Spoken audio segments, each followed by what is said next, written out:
অচিনপুর নামক একটি গ্রাম, যেখানে মিতু তার শাশুড়ির সঙ্গে বসবাস করে।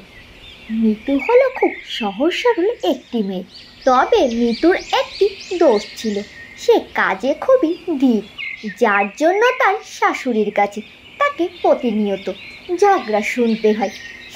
সেদিনের কথা, মিতুর শাশুড়ি মিতুকে ডেকে বলল, বৌমা, রান্না করতেই যদি 12টা বাজিয়ে দাও, তাহলে সংসারের অন্য কাজ করবে কখন? এখন শুধু রান্নাই হলো, গরুকে বা কখন খেতে দেবে? গরু নিয়ে বা কখন মাঠে যাবে? আর নিজেই বা কখন ভাত খাবে? মিতুর এইসব কথা শুনে খুবই দুঃখ লাগে। সে বাড়ির পিছনে বসে কান্না করছিল।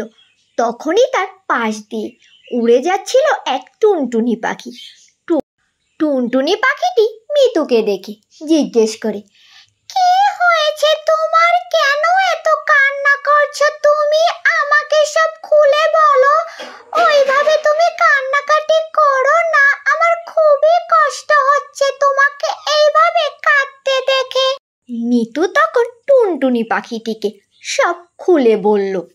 মিতু তখন বলল, আমি কাজে খুবই ধীর, এই জন্য প্রতিনিয়ত আমার শাশুড়ি আমাকে যা তা বলে ঝগড়া করতে থাকেন। আজও তিনি আমাকে অনেক কিছু বলে ঝগড়া করেছেন, তাই আমি এখানে বসে বসে কান্না করছি। টুনটুনি পাখিটা ছিল একটা জাদু পাখি।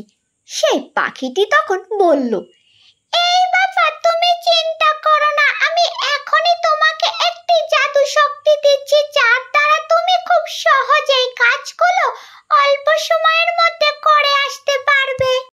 তারপর থেকে মিতু খুব অল্প সময়ের মধ্যে সব কাজগুলো করে ফেলতো, আর তার শাশুড়ির কাছ থেকে তাকে কখনো বকা শুনতে হয়নি। মিতু মনের আনন্দে শাশুড়িকে নিয়ে সুখে শান্তিতে বসবাস করতে লাগলো।